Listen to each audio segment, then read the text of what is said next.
పార్వతీపురం మన్యం జిల్లా కురుపాం మండల కేంద్రంలో గల ఏకలవ్య మోడల్ రెసిడెన్షియల్ పాఠశాలను మాజీ ఉప ముఖ్యమంత్రి పుష్పశ్రీ వాణి సందర్శించారు. ముందుగా స్థానిక ప్రభుత్వ ఆసుపత్రికి వెళ్లి జాండీస్ బారిన పడి చికిత్స పొందుతున్న విద్యార్థుల ఆరోగ్య పరిస్థితిపై ఆరా తీశారు. అనంతరం ఏకలవ్య పాఠశాలకు వెళ్లి ప్రిన్సిపల్ తో మాట్లాడి అక్కడ చదువుతున్న విద్యార్థుల వివరాలను అడిగి వారి ఆరోగ్యంపై తీసుకున్న ముందస్తు జాగ్రత్త చర్యలను తెలుసుకున్నారు. అనంతరం మీడియా సమావేశం ఏర్పాటు చేసిన పుష్పశ్రీ వాణి మాట్లాడుతూ ఎంత జరుగుతున్న కూటమి ప్రభుత్వానికి చలనం లేదని, దీనిపై ప్రత్యేక కమిటీని వేసి విద్యార్థులకు జాండీస్ రావడానికి గల కారణాలను తెలుసుకోలేకపోతున్నారని మండిపడ్డారు. నిర్లక్ష్యం వల్ల అంజలి చనిపోవడం జరిగింది.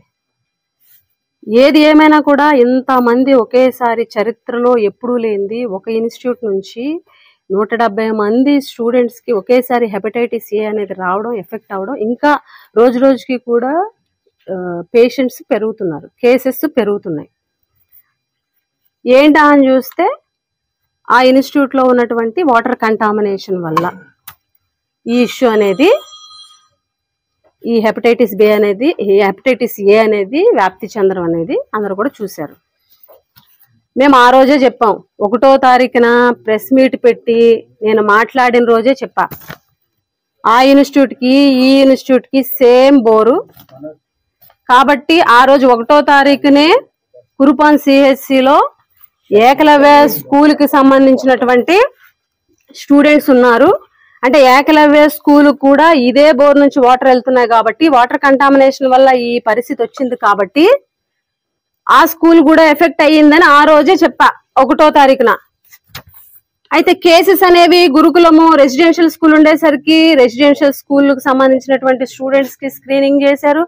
రెసిడెన్షియల్ స్కూల్ కి సంబంధించి స్క్రీనింగ్ చేసి వచ్చినటువంటి స్టూడెంట్స్ కి ట్రీట్మెంట్ అనేది సిహెచ్సి నుంచి, లేకపోతే సిహెచ్సి తర్వాత ఏరియా హాస్పిటల్ నుంచి కేజీహెచ్ కి రిఫర్ చేయడం జరిగింది.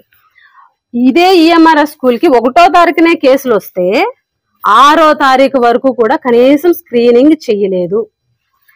5వ తారీఖున మంత్రి గారు స్టేట్మెంట్ ఇవ్వడం జరిగింది, గురుకులం స్కూల్ కి సంబంధించి 611 మందికి స్క్రీనింగ్ చేశామని చెప్పేసి.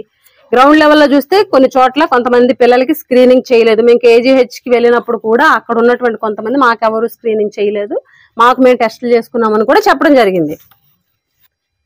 ఈరోజు షాకింగ్ న్యూస్ ఏంటి అని అంటే, ఆ ఇన్స్టిట్యూట్ లో జరిగింది అని అనుకునే లోపు ఇప్పుడు ఈ ఇన్స్టిట్యూట్ నుంచి స్టార్ట్ అయింది. పిల్లలందరికీ కూడా వచ్చేటువంటి పరిస్థితి ఉంది. 4వ తారీఖున సెలవులు ఇచ్చామని చెప్పేసి ప్రిన్సిపల్ గారు చెప్పడం జరుగుతుంది. స్క్రీనింగ్ మాత్రం 6 నుంచి స్టార్ట్ చేశారు. ఈ హెపటైటిస్ ఏ జాండీస్ అనేది రోజుల్లోనే నిర్లక్ష్యం చేస్తే రోజుల్లో ప్రాణాలు పోయేటువంటి వైరల్ ఇన్ఫెక్షన్. ఎందుకనంటే అంజలి గాని కల్పన గాని